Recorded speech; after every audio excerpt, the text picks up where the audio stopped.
السلام عليكم، اش خبركم؟ ان شاء الله تكونوا لاباس وعلى خير. اليوم غنعمل معاكم واحد الغريبه غزاله تجي فتيتيه مزيونه وذوقها غزال ومقاديرها بسيطه.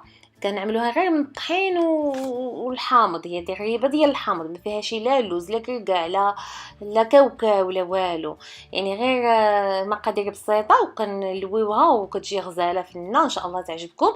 نخليكم مع المقادير بطريقه التحضير.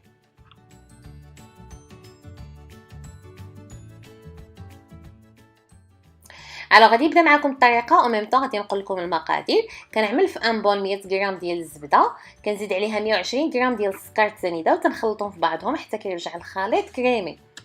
ملي كينسجموا هاد العناصر مزيان تنزيد لهم بيضه وكنكمل بالتخلاط. ومن بعد غادي نزيد عصير ديال الحامضه، العصير ولو زيس ديال الحامضه، وكذلك غادي نزيد واحد شويه الكولورون الصفر، كيكون صفير باهت، الكولورون ديال اللون الحامض ماشي صفر ذهبي، خصو يكون ضروري صفر باش تجي اللون ديال الغريبه ديالنا مزيون. الا عندنا هاد الكولورون ديروه، الا ما عندنا شي ما كاينش ماشي مشكل، تبقى هاد الامر هذا اختياري. صافي تنخلطوا كل شيء مع بعضه وغادي نزيدوا الطحين.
الان كنزيدوا الطحين. عندي 300 غرام ديال الطحين، غنزيد معها كذلك نص ساشي ديال الخميره الحلوه وكنخلط كل شيء. العجينه في التالي تجينا لينه، تجي مزيونه. نتوما غتشوفوا معايا الشكل ديالها كيف عامل.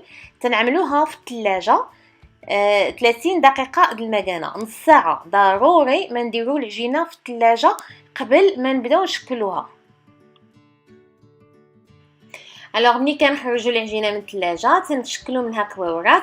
كنعمل كل كره كنفندها في السكر تسنيده كيف كتشوفوا معايا، ومن بعد كنفندها في السكر كلاصي مزيان وكنعملها على لاطه د الفران. هكذا كنشكل العجينه كلها كويورات.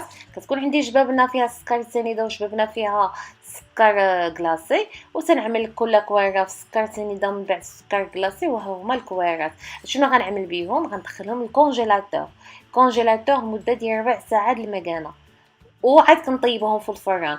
في الفران ما خصناش تعطلوا عليهم 10 دقائق حتى 12 دقيقه الا تعطلنا، وتنخرجوهم كيجيو فنين وهشاش كيف كتشوفوا معايا، لذاذ وغريبه ما كتحشمش، كتجي مزيونه. ان شاء الله تجربوها وتردوا عليا الخبر كيف جات معكم. وإلا عجبتكم الوصفه ديال اليوم ما تنساوش تشتركوا في قناتي، دعموني بلايك، وشكرا لكم، والى وصفه قادمه ان شاء الله.